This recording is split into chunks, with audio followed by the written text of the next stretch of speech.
Bienvenidos a El Último Trastolillo, un maravilloso viaje en busca de la magia.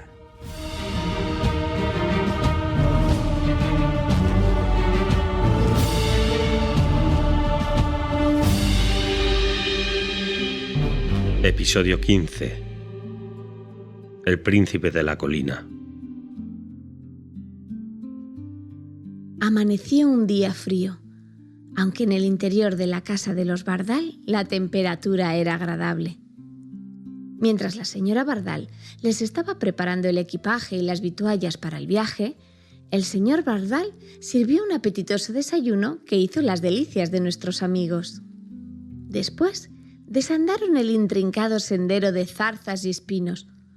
Una vez llegado al inicio de este, se despidieron de aquella agradable familia que les había hecho sentir tan a gusto. Continuaban la aventura con energías renovadas y la compañía del joven Trenti Zarza, que les mostraría el camino hasta el lugar donde vivía el viejo duende Zaori. Caminaron por el bosque hasta las brañas del monte y siguieron hasta el desfiladero por el que les había perseguido el terrible Arquetu. Bóreas no había olvidado la promesa que le había hecho a la roca, y más cuando ésta les había ayudado a huir. No tardaron en encontrarla al borde del camino, mostrando en su pétreo rostro un notable enfado. «Os estuve buscando. Ya pensé que me habíais engañado. ¿Dónde habéis estado?», inquirió mientras al moverse hacia ellos provocaba un atronador ruido. Bóreas, sin darle muchas explicaciones, le mostró el libro, haciéndola ver que venía dispuesto a cumplir lo prometido. «Como ves, he venido a cumplir mi promesa. Es hora de que me devuelvas el broche y quedemos en paz». La roca dejó caer el broche con forma de colibrí al suelo y el trastolillo, recogiéndolo, volvió a prenderlo en su ropa. Tras unos segundos en los que la roca observó el libro, ésta se volvió desconfiada hacia nuestro pequeño amigo. «Un momento. Sí, este es el libro, creo, pero sus hojas están en blanco», y añadió mirando hacia Zarza y Bóreas. «Tendréis que hacer vuestra magia para que pueda ver su contenido». Bóreas, con cierto fastidio, tomó una hoja de hiedra y, cogiendo el libro de nuevo, hizo que las palabras surgieran en sus páginas. La roca no quedó conforme. No entendía nada de lo que allí ponía, así que una vez más, Bóreas, asistido por Zarza, fue repasando cada una de las páginas hasta el final. Cuando lo cerraron, descubrieron que la roca se mostraba tremendamente afligida, surgiendo de sus grises ojos gotas de lágrimas blancas que de inmediato se convirtieron en piedras blanquecinas a caer al suelo. «Estoy perdida. En este libro no hay ningún conjuro que me libere de mi condena». Tras un instante en el que nuestros amigos permanecieron algo consternados, Bóreas se dirigió de nuevo a la roca tratando de consolarla. «Lo lamento mucho. No sé cómo podríamos ayudarte». La roca los miró con tristeza y tras una pausa empezó a hablar con un tono melancólico. «Mi nombre es Aglaya y como ya os dije, no siempre fui una roca».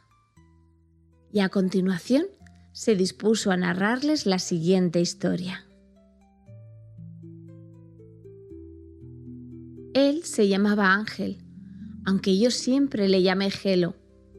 Nació en una familia de hidalgos, cuyas posesiones no se extendían más allá de una casa solariega, un patio y una huerta, 4 vacas, 2 caballos y una jaca, un par de cabras y algunos terrenos arrendados a los campesinos de las aldeas cercanas.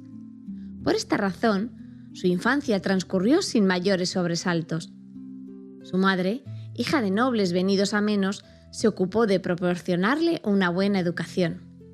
Fue el señor cura de la aldea quien se encargó de enseñarle a leer, a escribir y algunas curiosidades del mundo que había más allá de las montañas, siempre mostrándole una estima sincera desde su más tierna infancia.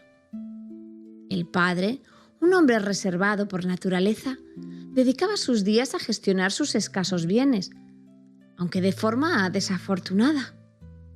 Era también aficionado al buen vino, lo que a menudo lo transformaba en un ser hablador y fanfarrón. No era extraño encontrarlo cualquier noche de la semana en la cantina, alardeando de su posición y exagerando sus riquezas, que en realidad eran mucho menores de lo que proclamaba.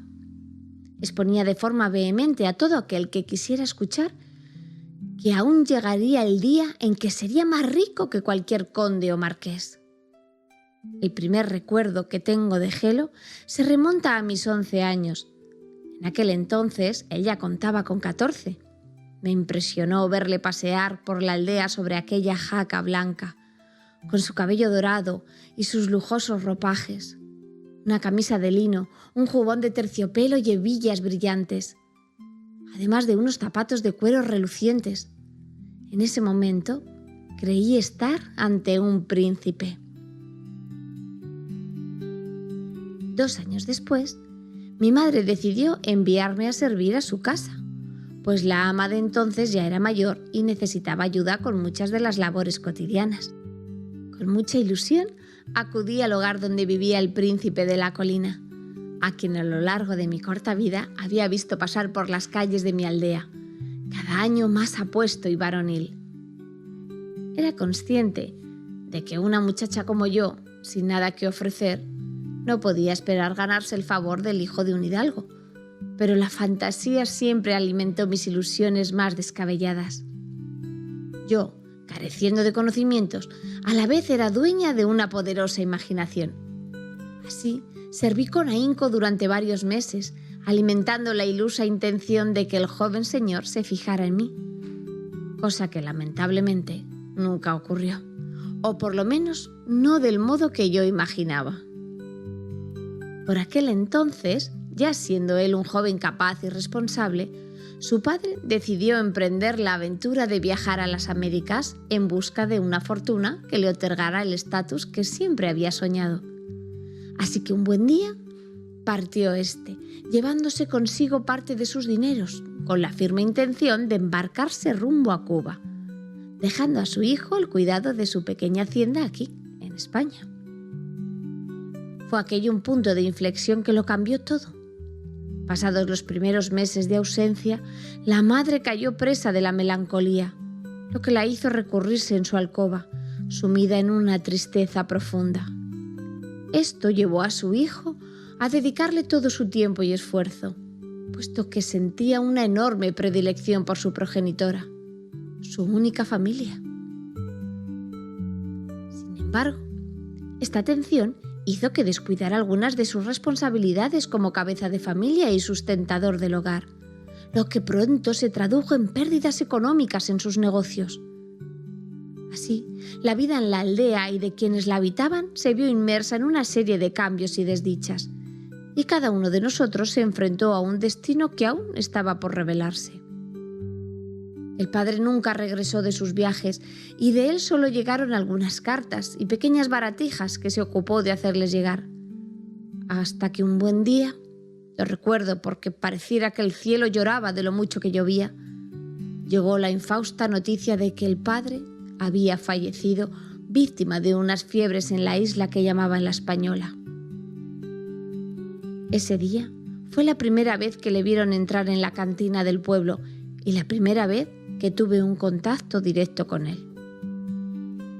Volviendo ya tarde a mi casa después de mis labores, prácticamente de noche y alumbrada por un pequeño candil, lo encontré bebido, lleno de barro por haber sido descabalgado por la vieja jaca en el camino.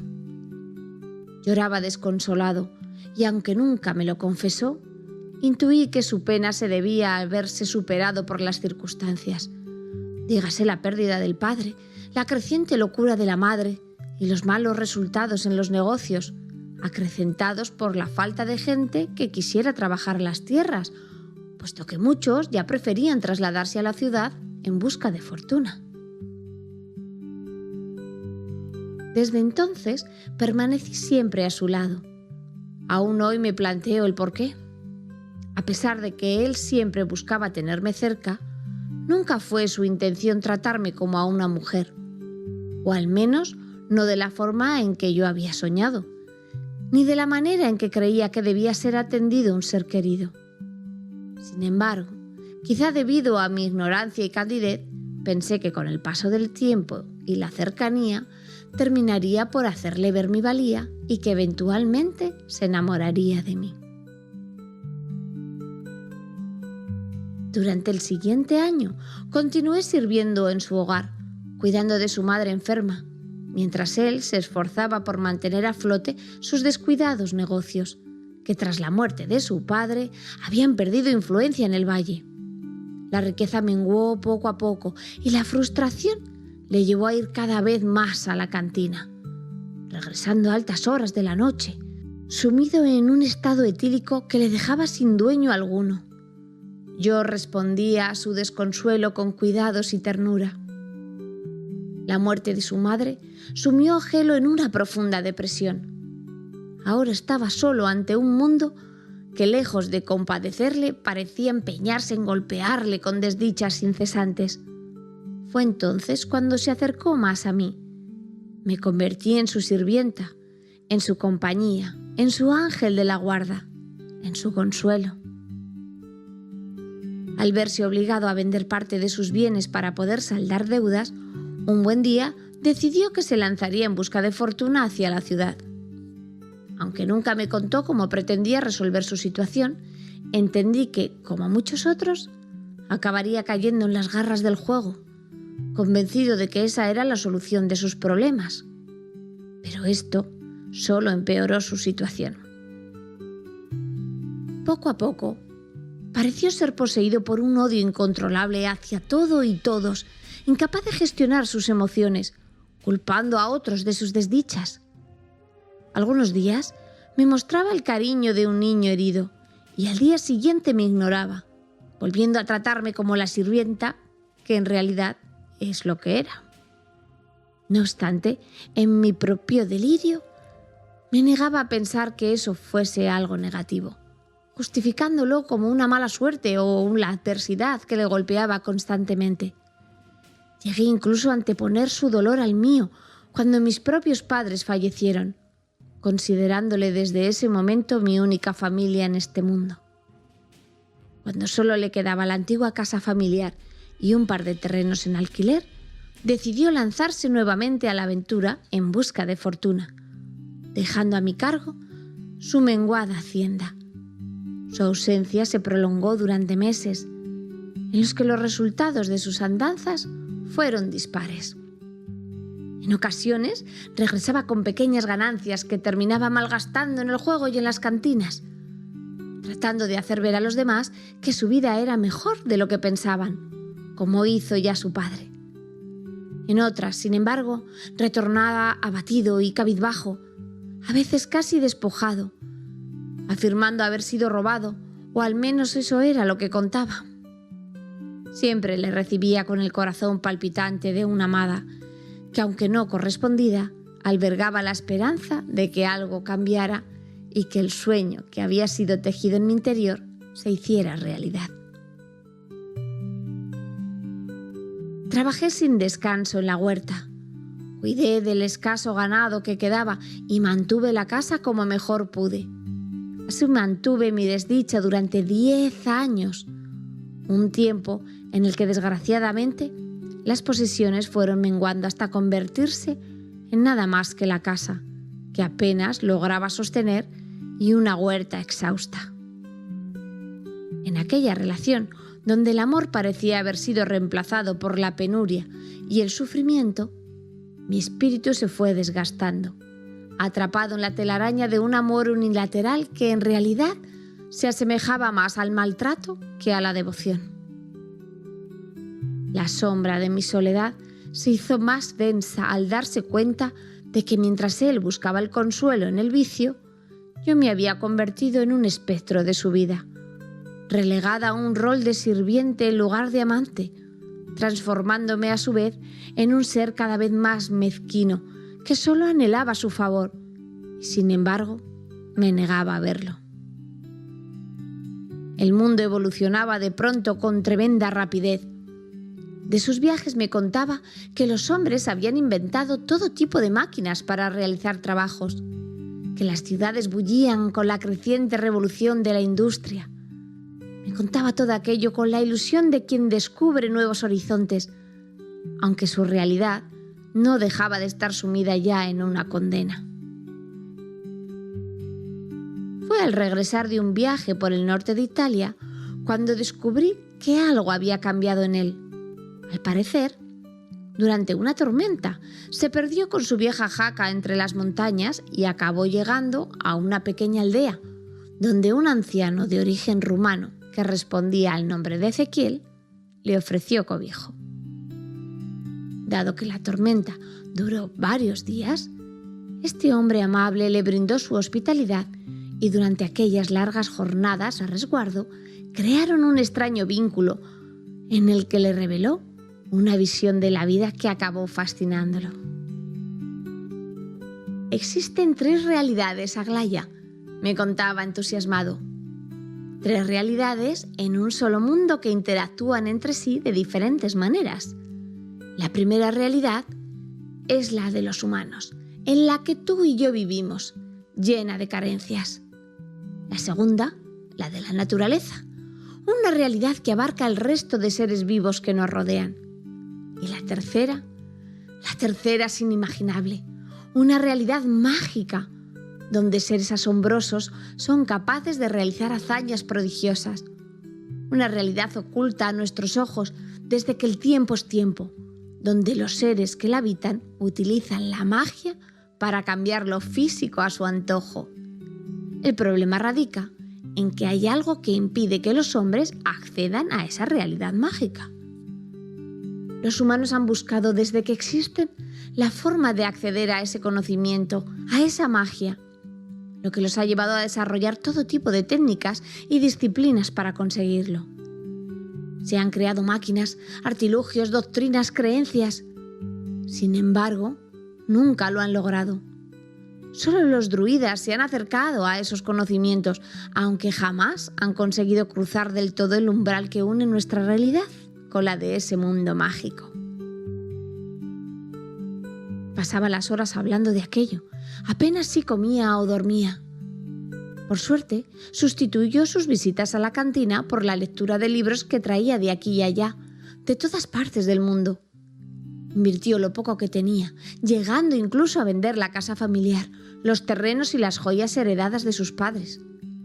Nada importaba más que adquirir el conocimiento necesario para poder acceder a aquella realidad mágica de la que hablaba. Un mundo que parecía estar en todas partes y, sin embargo, no podía ser visto. Yo le acompañé en todo momento. Pensé que tal vez aquello sería el punto de inflexión que nos uniría para siempre. Así que me dediqué en cuerpo y alma a asistirle en sus locuras. Inventamos pociones y rituales. Descubrimos todo tipo de curiosidades. Abandoné mi propia cordura para indagar en su locura. Lo esperé en sus largos viajes por Europa, donde contactaba con hombres que afirmaban poseer los conocimientos de los druidas y otros que le vendían tratados de alquimia y quiromancia. Todo aquello que pudiera ofrecer una luz sobre lo inexplicable caía en sus manos y él lo convertía en conocimiento.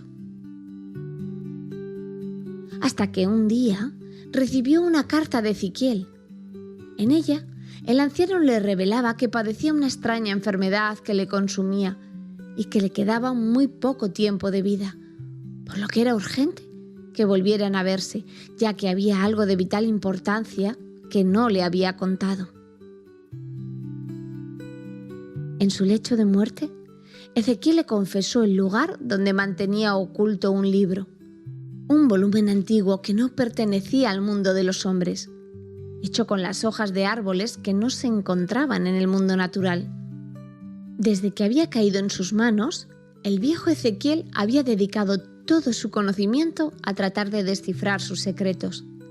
Sin embargo, aquel libro había sido condenado por algún tipo de hechizo que impedía que pudiera ser leído por los humanos.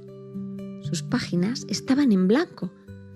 Solo un ser mágico podría hacer que sus páginas revelaran los secretos que escondían.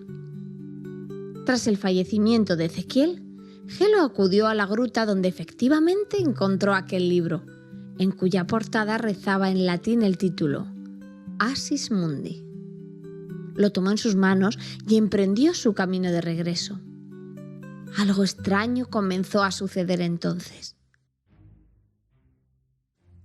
Me dijo que desde el momento en que tocó aquel libro, sintió que alguien le hablaba.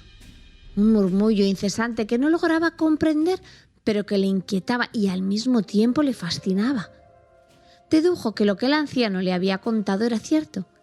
Aquel libro poseía un poder que aún estaba por revelarse, un poder que podría cambiar el curso de nuestra existencia. Se trataba de un libro del que muchos druidas habían hablado durante siglos, un libro que había surgido del mundo mágico y se había extraviado en el mundo de los hombres. Durante años buscamos la fórmula que nos permitiera acceder a los conocimientos ocultos en aquel libro, pero todas nuestras diligencias resultaron en vano.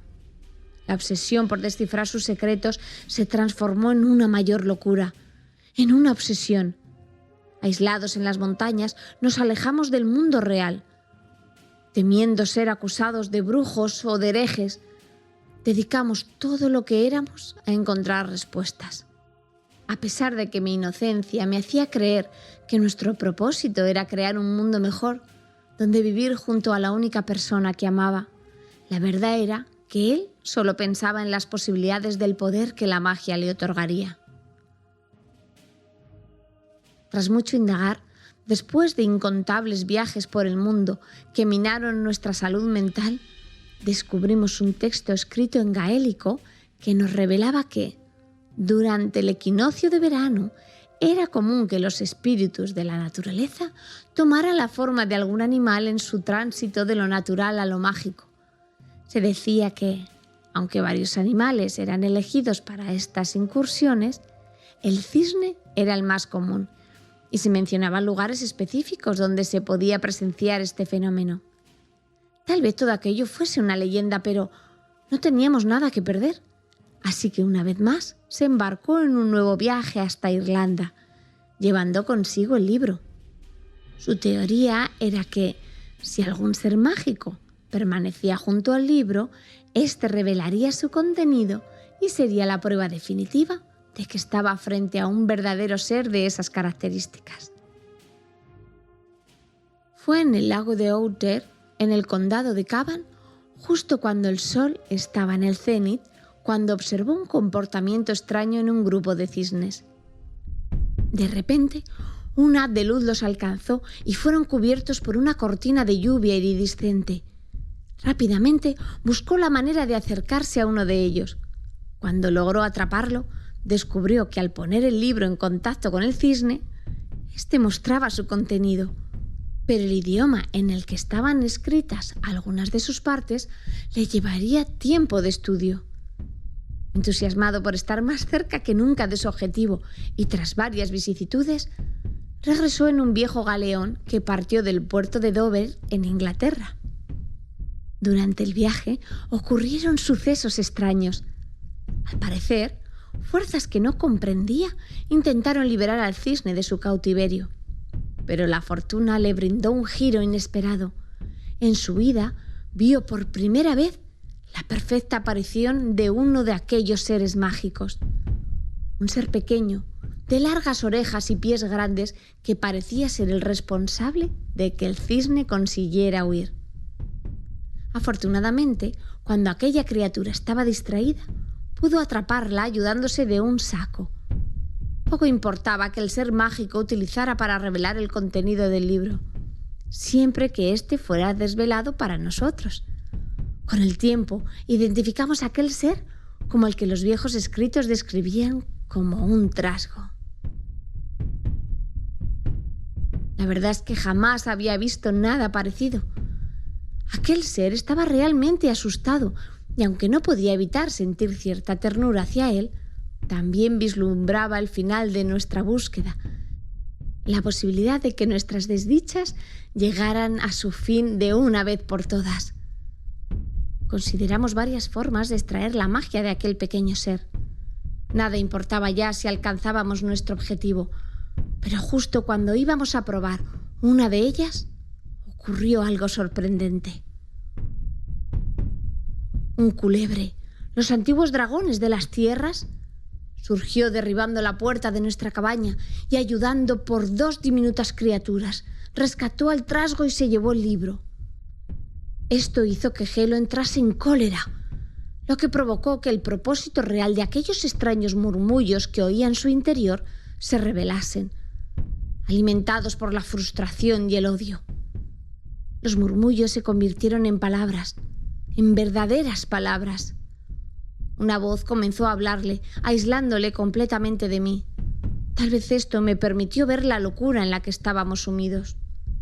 Lo observé durante días, cómo hablaba solo por el bosque, cómo gritaba y aullaba con rabia y odio en los páramos, como si un enorme dolor lo estuviese atormentando.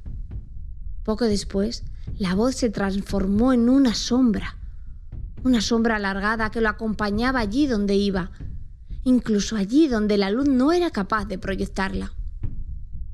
Los alaridos se convirtieron en un lamento, como si el niño que un día conocí intentara rebelarse contra una fuerza que luchaba por tomar posesión de su cuerpo. Así que un día, al regresar a la cabaña, deshecho, y habiendo tratado de convencerlo de que deberíamos dejar aquel lugar y olvidarlo todo, descubrí algo que me aterrorizó más que nada en mi vida. Su sombra me golpeó, alejándome de él, derribándome contra el suelo. Cuando volví a intentarlo, sucedió de nuevo, pero esta vez una voz me advirtió: «Aléjate de él, mujer. Ahora es mío». A pesar de todo, aterrorizada, insistí, pues me negaba a aceptar que el amor de mi vida acabara de aquella manera. Corrí hacia él con lágrimas en los ojos y lo golpeé con todas mis fuerzas, buscando alguna reacción de su parte, pero no fue la que esperaba. Cuando la luna apareció detrás de las cumbres, una densa niebla empezó a inundarlo todo y al volver mi mirada hacia la sombra, buscando el porqué de aquellas nubes vaporosas, vi cómo éstas ocupaban el cuerpo de Gelo. En una extraña transformación, su rostro se tornó cada vez más sombrío. Seguidamente, de su espalda brotaron 3 protuberancias que acabaron separándose de su cuerpo para convertirse en 3 espectros, como las 3 formas del mal. Entonces el murmullo inundó de forma poderosa mi mente y, hablando en mi interior con firmeza, dijo: «Ahora él es mi príncipe. Él, junto a otros muchos, hará que mi reino regrese. Restableceré el caos. Nada podrá impedirlo y tú tan solo serás la roca que guarde este desfiladero». Y dolorosamente mi cuerpo se quedó frío, inerte, y su voz acabó de transformarme en la roca que soy ahora.